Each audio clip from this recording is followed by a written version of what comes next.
নমস্কার, স্কাই 18 বাংলা নিউজে আপনাদের সবাইকে স্বাগত জানাই। আমি রাজশ্রী। এবারে দেখে নিচ্ছি আজকের বিস্তারিত সংবাদ। মাঙ্গলিক কার্যক্রমের মাধ্যমে ত্রিকালদর্শীর লোকনাথ বাবার তিরোধান দিবস উদযাপন করা হলো শ্রীভূমি শহরে। মন্দির সহ বাসভবনে বাবা লোকনাথের আরাধনায় ব্রতী ছিলেন ভক্তবৃন্দরা। মাঙ্গলিক কার্যক্রমের মাধ্যমে ত্রিকালদর্শী লোকনাথ বাবার তিরোধান দিবস উদযাপন করা হলো শ্রীভূমি শহরে। মন্দির সহ বাসভবনে বাবা লোকনাথের আরাধনায় ব্রতী ছিলেন ভক্তবৃন্দরা। উৎসব কমিটি ত্রুটি রাখেননি কোনো ধরনের, যাতে ভক্তবৃন্দদের অসুবিধার সৃষ্টি হয় না। মঙ্গলবার সকালের দিকে পুরোহিতের মন্ত্রোচ্চারণের মাধ্যমে পূজার সূচনা হয়। পুজোর পরক্ষণে বাবার সামনে অঞ্জলি প্রদানে পরিবারের মঙ্গল কামনা করেন অগণিত ভক্তবৃন্দরা। মহাপ্রসাদ গ্রহণ করেন দূর দূরান্ত থেকে আসা অনেকে। ছিল ভক্তিমূলক সঙ্গীত সহ অন্যান্য কার্যক্রম। শ্রীভূমি শহরের সুভাষনগর উৎসব উদযাপন কমিটি, নেতাজি পল্লী উৎসব উদযাপন কমিটি ইত্যাদি সামগ্রিক পরিবেশ মিডিয়ার ক্যামেরায় বন্দী হয়। আয়োজক কর্মকর্তারা কি ব্যক্ত করলেন মিডিয়ার প্রতিনিধিদের সামনে, তা শুনে নেওয়া যাক।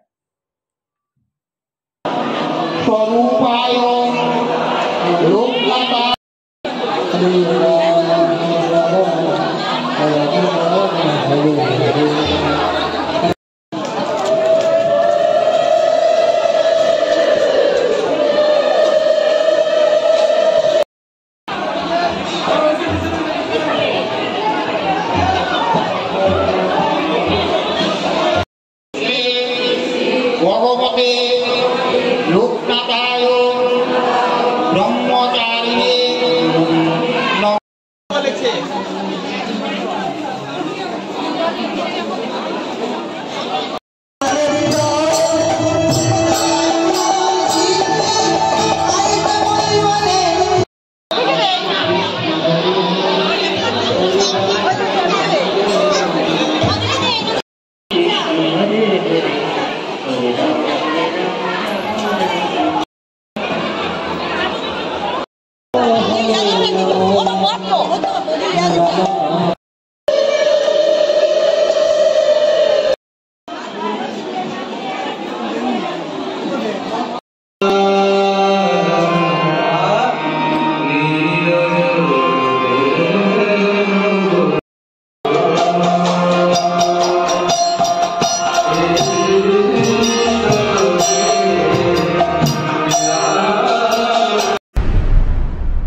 প্রকৃতি রুষ্ট হলে কতটা ভয়াবহ রূপ নিতে পারে তার জলজ্যান্ত প্রমাণ শ্রীভূমি জেলার পাথারকান্দি সমষ্টি।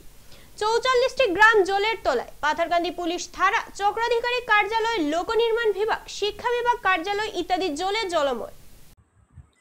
প্রকৃতি রুষ্ট হলে কতটা ভয়াবহ রূপ নিতে পারে তার জলজ্যান্ত প্রমাণ শ্রীভূমি জেলার পাথারকান্দি সমষ্টি। 44টি গ্রাম জলের তলায়। পাথারকান্দি পুলিশ থানা, চক্রাধিকারী কার্যালয়, লোক নির্মাণ বিভাগ, শিক্ষা বিভাগ কার্যালয় ইত্যাদি জলে জলময়। যেহেতু লঙ্গাই নদীর বাঁধ ভেঙে গিয়েছে, তার জন্য এই পরিস্থিতির আকার ধারণ করেছে। সমজেলার মুখ্য কার্যালয়ের প্রবেশ পথে থই থই করছে জলে। তাই সমষ্টির লোকেদের অবস্থা একেবারে করুণ।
हम लोगों का ब्रीचिंग दो जगह में हुआ है, लोंगाई राइट और लोंगाई लेफ्ट में। दो विलेजेस है, एक दुर्लापुर पार्ट 2 और एक है आपका बिलबारी नॉर्थ। देखा गया आपका ऑफिस जो सर्कल ऑफिस नहीं, see 88 villages all over Patharkandi revenue circle में इफेक्टेड हुआ है। More than 60,000 people has been affected. तो हम लोग का most of the office since town में है, पठारकांडी पार्ट 2 टाउन का पार्ट 2 उसमें सबसे ज़्यादा इफेक्ट हुआ है। और पठारकांडी पार्ट 2 में ही हम लोग का सारा ऑफिस है। थाना है, आपका सब रजिस्ट्रार ऑफिस है, CDC ऑफिस है, सर्कल ऑफिस है। तो इस एरिया में थोड़ा इफेक्टेड हुआ है, लेकिन सिचुएशन अभी अंडर कंट्रोल है। Relief camp as of now हम लोग का पास 7 रिलीफ कैम्प है। हाथीकीरा, ये हाथीकीरा में है, फिर आपका ये ब्लॉक के पास एक है स्कूल, ME स्कूल में, और फिर 2 कल का है और 5 है टोटल। ठीक है, हम लोग बाहर से ही कर रहे हैं, थाना का पुलिस लोग अपना काम कर रहे हैं, हम लोग का ऑफिशियल्स लोग दूसरा जगह में शिफ्ट करके टेम्पोरेरी कैंप बना के हम लोग काम कर रहे हैं। Today all total 354 people were rescued. Final assessment बाकी है। हम लोग अनुमान कर रहे हैं कि इन एंड अराउंड 500 पीपल हम लोग रेस्क्यू करें। हम लोग 3 बोट यूज़ किए हैं 3 जगह पे। बेसिकली हम लोग लखीपुर, बिलबारी और फिर पठारकांडी पार्ट 2 वहीं पे किए हैं। রাজ্যের বন্যা পরিস্থিতি নিয়ে মুখ্যমন্ত্রীকে ফোন করে উদ্বেগ প্রকাশ করেছেন প্রধানমন্ত্রী। আজ সকালে মুখ্যমন্ত্রীকে ফোন করে রাজ্যের সাম্প্রতিক বন্যা পরিস্থিতির খোঁজ খবর নেন প্রধানমন্ত্রী। তিনি অসমকে সকল রকম সহায়তার আশ্বাস দেন। শিলচরের বন্যাগ্রস্ত এলাকা পরিদর্শনের এরপর এই জানান মুখ্যমন্ত্রী হিমন্ত বিশ্ব শর্মা। রাজ্যের বন্যা পরিস্থিতি নিয়ে মুখ্যমন্ত্রীকে ফোন করে উদ্বেগ প্রকাশ করেছেন প্রধানমন্ত্রী। আজ সকালে মুখ্যমন্ত্রীকে ফোন করে রাজ্যের সাম্প্রতিক বন্যা পরিস্থিতির খোঁজ খবর নেন প্রধানমন্ত্রী। তিনি অসমকে সকল রকম সহায়তার আশ্বাস দেন। শিলচরে বানগ্রস্ত এলাকা পরিদর্শনের পর এই কথা জানান মুখ্যমন্ত্রী ডক্টর হিমন্ত বিশ্ব শর্মা।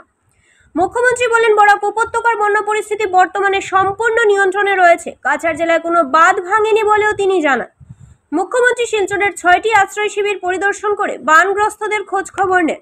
তিনি শিলচরের শিববাড়ির ভাঙনস্থল পরিদর্শন করেন। উল্লেখযোগ্য যে আজ শিলচরে উপস্থিত হয়ে বন্যা পরিস্থিতি খতিয়ে দেখেন মুখ্যমন্ত্রী ডক্টর হিমন্ত বিশ্ব শর্মা। সকালেই তিনি শিলচরে পৌঁছে প্রথমে শিলচর গভর্নমেন্ট বয়েজ স্কুলে স্থাপিত আশ্রয় শিবির পরিদর্শন করে বানাক্রান্ত সাধারণ মানুষের অভিযোগ শোনেন। এরপর তিনি শিলচর নর্মাল স্কুল, কেন্দ্রীয় বিদ্যালয়, কসমিক ও শিশু মন্দির আশ্রয় শিবির পরিদর্শন করে বানগ্রস্তদের সুবিধার্থে সব ধরনের ব্যবস্থার নির্দেশ দেন জেলা প্রশাসনকে। শিলচর শহরের মোট 5টি আশ্রয় শিবির পরিদর্শনের পর তিনি শিলচর তারাপুর শিববাড়ির ডুবে যাওয়া সিঙ্কিং জোন এলাকার চলমান কাজও পরিদর্শন করেন। এরপর শিলচর জেলা কমিশনারের কার্যালয়ে বিভিন্ন বিভাগের কর্মকর্তাদের নিয়ে এক বৈঠকে মিলিত হয়ে বন্যা মোকাবিলায় প্রয়োজনীয় ব্যবস্থার নির্দেশ দেন মুখ্যমন্ত্রী। জেলা কমিশনারের কার্যালয়ে বহু ব্যবসায়ী, বিশিষ্ট ব্যক্তি এবং সংগঠন মুখ্যমন্ত্রীর ত্রাণ তহবিলে সহায়তা প্রদান করেন। মুখ্যমন্ত্রী সকলের কাছ থেকে চেক গ্রহণ করেন। মোট 1,14,25,000 টাকার চেক গ্রহণ করেন মুখ্যমন্ত্রী। जाएगा, लेकिन बराक नीचे जाने से कोई प्रॉब्लम नहीं। तब तो बेटोकांडी में स्विच गेट हम खोल देगा, पानी बराक तक निकाल जाएगा या बाकी स्विच गेट। लेकिन आज का दिन में तो हम स्विच गेट भी खोल नहीं सकता हूँ, इसलिए रिवर का जो आज का जो डेटा है 21.49 मिलीमीटर है।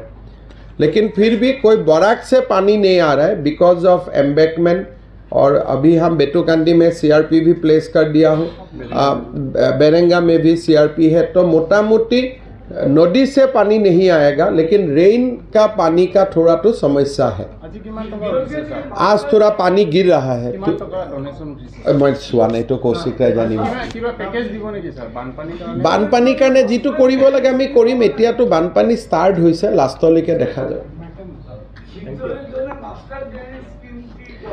না। মাস্টার ড্রেনটা সম্ভব হবে, কিন্তু আউটলেটটা কোন জায়গায় থেকে হবে এটাই সবচেয়ে সমস্যা। ড্রেনটা বানাইতে পারবো, লেকিন ড্রেনটা বানানোর পরে পানিটা তো বাইরে যাইতে হবে। ওইটা একটাই উপায় আছে, ভরলু আমি যেরকম একটা পাম্পিং স্টেশন করেছি এইরকম একটা পাম্পিং স্টেশনের প্ল্যান করা যায়। এটা একটা সম্ভব কি বড় বড় পাম্প আমি ইনস্টল করলে যেরকম ভরলুর থেকে আমি পাম্প করে দে ব্রহ্মপুত্রতে এরকম করতে পারি, কিন্তু 50% রিলিফ হবে, পুরা রিলিফ তাও হলেও হবে না।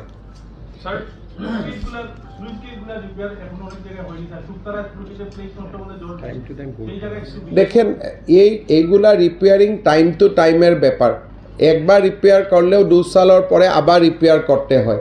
তো আমার মন্ত্রী সাহেব আসবে 10 তারিখ, he will inspect all the switch gate, all the embankment. आप लोगों का कुछ सुझाव है तो आप लोग दे दीजिएगा। सर सिलबारी तो अपनी सही है सर, तारापुर सिलबारी तो सही है आप की परिकल्पना ताते सिंकिंग जूनत आमी खांडिलो 400 डेफ्टत ना पाइल का सर पाइल कितना में गया 400 में। हाँ 400 गया, फिर भी खराब हो गया। Now our plan is to go to deep, further deep. Stable soil we are not getting. People are trying. So as of now, because of Gammon Bridge, we are just maintaining it so that kam se kam mobility is not affected. Otherwise, it will be a problem. Deep. Stable soil we are not getting. People are trying.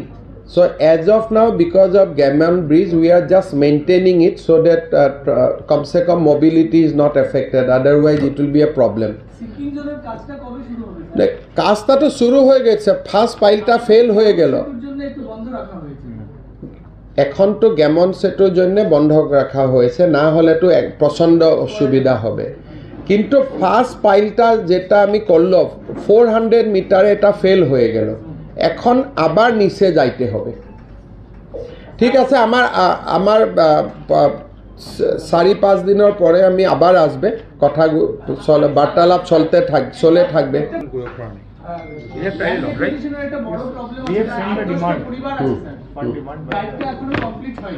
All of जगह area में department से LA का पैसा आएगा तभी हम लोग कितना पैसा 5 करोड़ তেনেকুৱা নহয়, স্কুল য'ত পানী সোমাইছে এইটো স্কুল বনায়। এপিএসসিৰ এটা পৰীক্ষা আহি আছে, এইটো পিছুৱাব নেকি?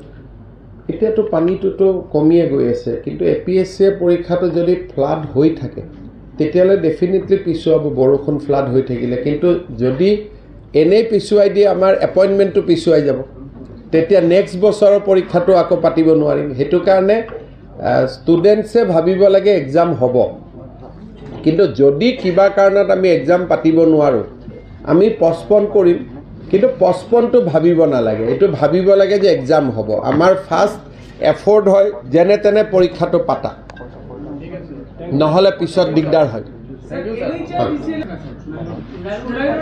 সাংবাদিক বন্ধু বান্ধवीসকল,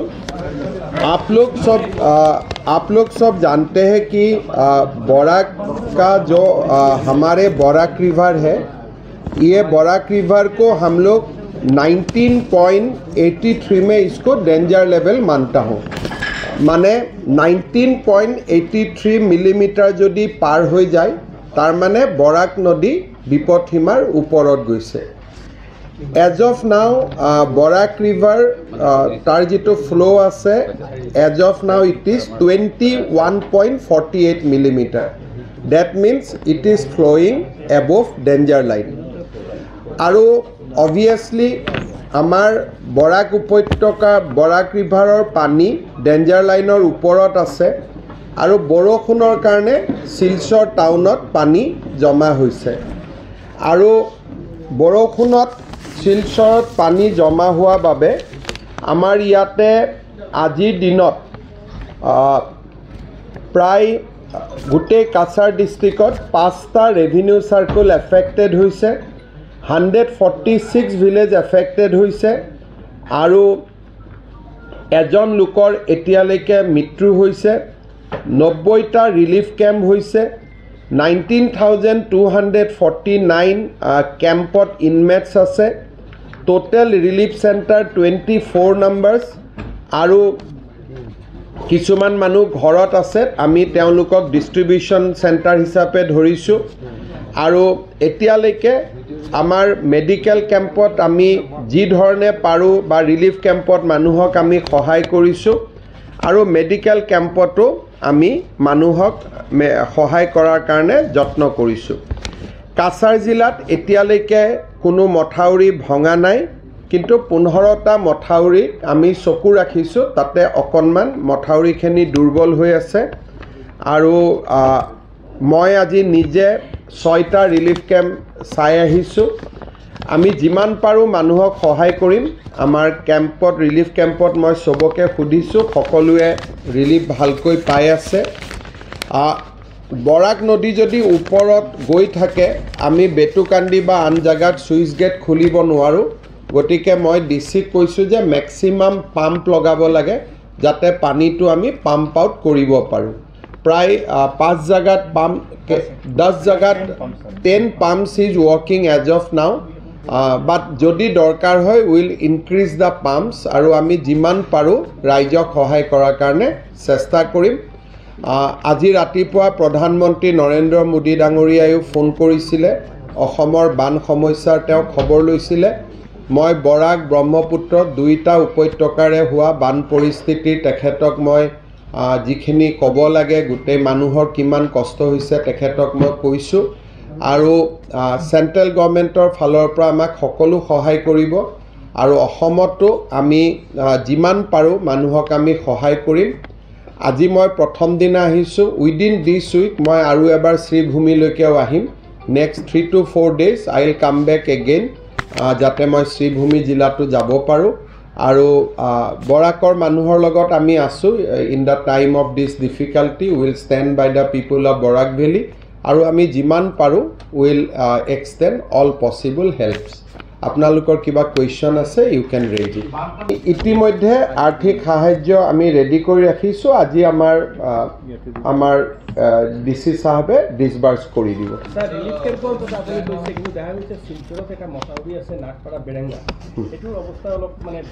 বেৰেংগা মথাউৰি চাবৰ কাৰণে 10 তাৰিখে পীযুষ হাজৰিকা আহিব। তাত আমি এটা প্ৰজেক্ট প্ৰিপেয়াৰ কৰি ৰাখিছোঁ, চেংচন হোৱা নাই। চেংচন হৈছে, কাম হোৱা নাই।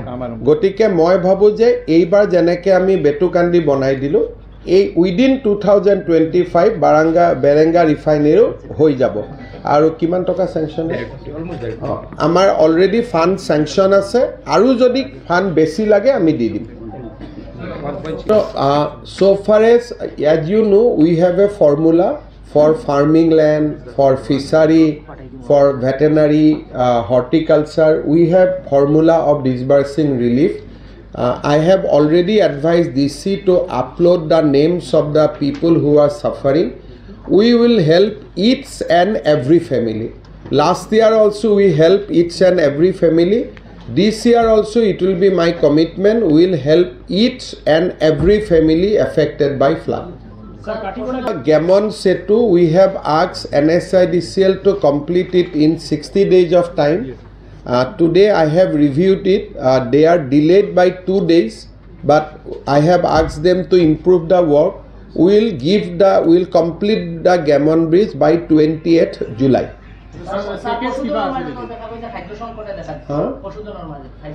খাদ্য আমিতো এখনেও কথা করেছিলাম আমার ব্যবসায়ীদের সঙ্গে। ওরা বলছে কি অপার খাদ্য সামগ্রী মজুদ আছে।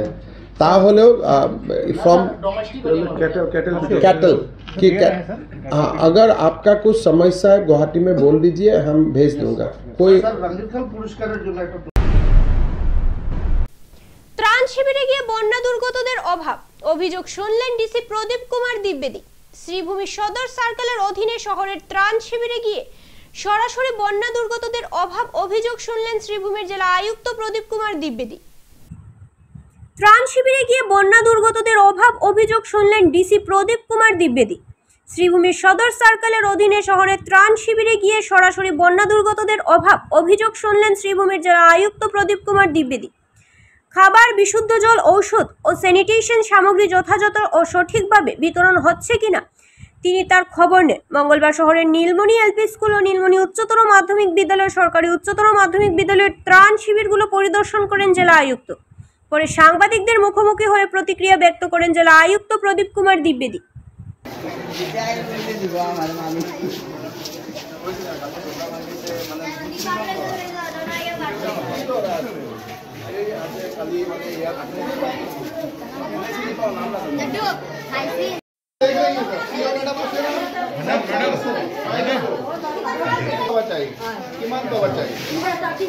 कितना मिलना चाहिए आप बताओ, कितना मिलना चाहिए? ठीक है खाना वाना मिल गया, चावल वावल मिला है?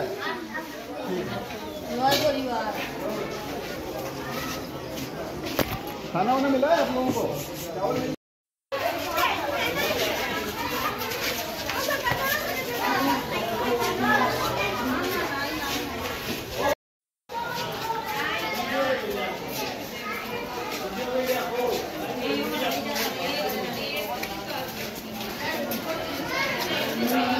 ओल्ड है, लेकिन फिर भी कुशियारा अभी भी राइजिंग ट्रेंड पे है। तो जितने भी मतलब रिहेबिलिटेटरी मेजर्स हैं वो सारे लिए जा रहे हैं। जैसा आपने भी रिलीफ कैंप मेरे साथ विजिट किया तो सब ने मुझे बताया कि जो भी एज़ पर नॉर्म्स जो भी राशन मिलना था सबको मिल गया है। जो भी आज की भी व्यवस्थाएं हैं वो भी चल रही हैं।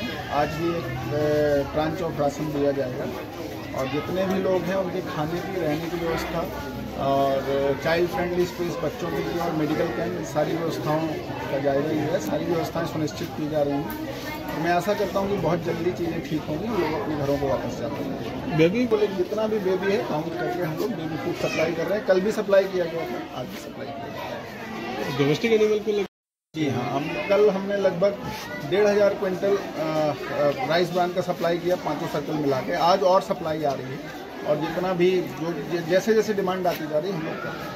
अभी पॉपुलेशन तो बहुत ज़्यादा है, पर रिलीफ कैंप में हमारे सारे रिलीफ कैंप्स मिला के लगभग 7 से 8,000 लोग हैं। बाकी अफेक्टेड पॉपुलेशन तो 80,000 के ऊपर है। अभी आज की डेट में जो लास्ट रिपोर्ट मेरे पास है 31 रिलीफ कैंप थे, आज कुछ और बढ़ने चाहिए। অ্যাটেনশন জল সম্পদ বিভাগ আপনাদের গাফিলতির কারণে জরাজীর্ণ বরাক নদীর বাঁধ ভেঙে প্লাবিত হলো বদরপুর এলাকার বিভিন্ন অঞ্চল। বিশেষ করে কান্দিগ্রাম, জালালপুর, জগন্নাথপুর, চৈতন্যনগর, নাহারপুর, দরগার বাজার, মহাকল ইত্যাদি মোট 8টি গ্রামের লোক মহাফাপড়ে পড়েছে।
রাষ্ট্রীয় ফ্লাডের কই গই আসলে মানুষের লগে দেখা সাক্ষাৎ করে মন্ত্রী, মিনিস্টার, এমএলএ যিনি আছে অফিসের লগত আমি কন্ট্যাক্ট করেছিল।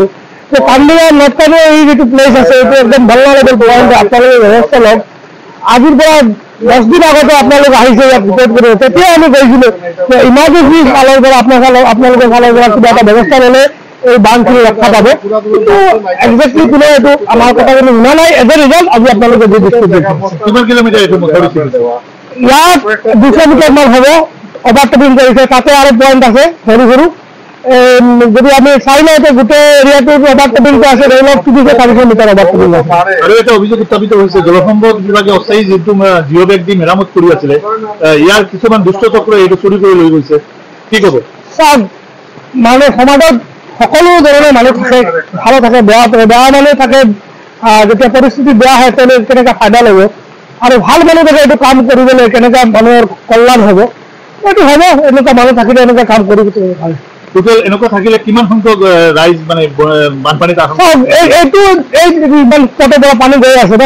ইয়াত আমাৰ উত্তৰ কান্দিগ্ৰাম, দক্ষিণ কান্দিগ্ৰাম, জগন্নাথপুৰ শ্রীভূমি জেলার প্রতিটি নদীর জল পৃষ্ঠবৃদ্ধ হওয়ার সাথে সাথে বন্যার ভয়ঙ্কর রূপ নিয়েছে শ্রীভূমি জেলায়। তাই তো বন্যার কারণে 4 ও 5 জুন সকল ধরনের সরকারি এবং বেসরকারি শিক্ষা প্রতিষ্ঠান বন্ধ থাকবে, ঘোষণা শ্রীভূমি জেলা প্রশাসনের।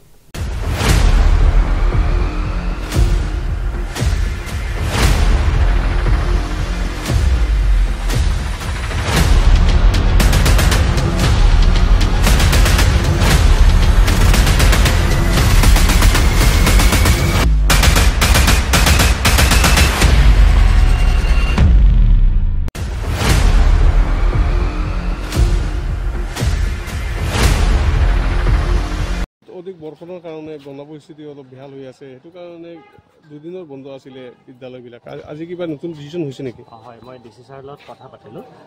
তেখেতৰ অথৰিটি হিচাপে তেখেতে আমাক অৰ্ডাৰ উলিয়াব দিছে আৰু আমি বহুত স্কুলত এতিয়াও ৰিলিফ কেম্প আছে আৰু বহুত স্কুল এতিয়াও পানীত ডুবি আছে। গতিকে আমি বন্যাৰ্তৰ সুবিধাৰ কাৰণে 2 দিন আৰু বন্ধ এক্সটেণ্ড কৰা হৈছে আৰু অৰ্ডাৰ অলপ পিছত আপোনালোকে পাই যাব। ডিচি ছাৰে ইতিমধ্যে এপ্ৰুভ কৰিছে আৰু আমাৰ এইটো ADC এডুকেশ্যন নতুন দায়িত্ব লৈছে উদয় শংকৰ দত্ত ছাৰ, তেখেতৰ পৰা অৰ্ডাৰটো পাই যাব।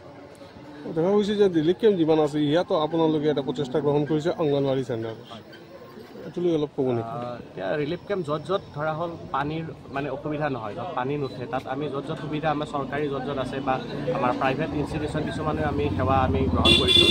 কাৰণ এতিয়া হৈছে আমাৰ গোটেই শ্ৰীভূমি জিলাত চাৰিওফালে মানে পানী উঠিছে আৰু আমাৰ জনসাধাৰণৰ যাতে একো অসুবিধা নহয় সেইটো চাই ডিচি ছাৰে ডিচিশ্যন লৈছে, চাৰ্কুল অফিচ ছাৰবিলাকে ডিচিশ্যন লৈছে ক'ত ক'ত হ'ব আৰু আমি স্কুলৰ মানে অথৰিটি হিচাপে ডিপাৰ্টমেণ্টৰ অথৰিটি হিচাপে আমি যিখিনি পাৰোঁ প্ৰভাইড কৰিছোঁ।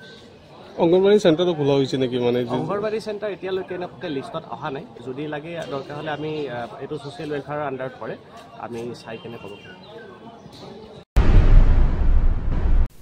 হাইলাকান্দিতে বন্যার জলে ডুবে মৃত্যু এক যুবকের। মাছ ধরতে গিয়ে মৃত্যু হয়েছে করণ দুসাদ নামের এক যুবকের। হাইলাকান্দির মনাছেড়া গ্রামে সংঘটিত হয়েছে এই মর্মান্তিক ঘটনাটি। স্থানীয় লোকেরা মৃতদেহকে উদ্ধার করে হাইলাকান্দি SK রায় হাসপাতালে প্রেরণ করেন।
করণ দুসাদ গড় মনসরা বাগানে বন্যার জলে মানে জলের স্রোতে আর কি 9:30 ওঠার সময় হে গেছিল। হ্যাঁ, মানে আজকে 9:30 যাওয়ার পরে এরপরে তো খবর পাওয়া যান না, একজনে দেখছে যে জলের কেন, এরপরে আর পরে গিয়া ডেড বডি পাওয়া গেছে তার। হ্যাঁ, উঠতে পারছে জলের স্রোতে বাড়ি মারিয়ে এক জায়গা থেকে অন্য জায়গায় নিয়ে তারপরে পাওয়া গেছে। গ্রামের মানুষে গিয়া মানে তুলছে আর কি। একদম গরিব ছেলে, মানে ও 2 বছর হয়েছে বিয়া হওয়ার, মনে হয় 3 মাসের একটা বাচ্চা আছে আর বউ আছে। আমরা তো মারা গেছে এখন ভগবানের ওইটা লইয়া গেছেন কি তাই, কিন্তু আমরা কথা প্রশাসনের কাছে ওটাও দাবি আর কি, আমরা এই বাচ্চাটারে যাতে এই ফ্লাড এফেক্টেড বাচ্চাটারে বাচ্চার মাটারে যাতে একটা আর্থিক সহায়তা করা হয়, নাইলে এরা নিরুপায়, সেও একমাত্র মানে ইনকাম করেওয়ালা আসিল।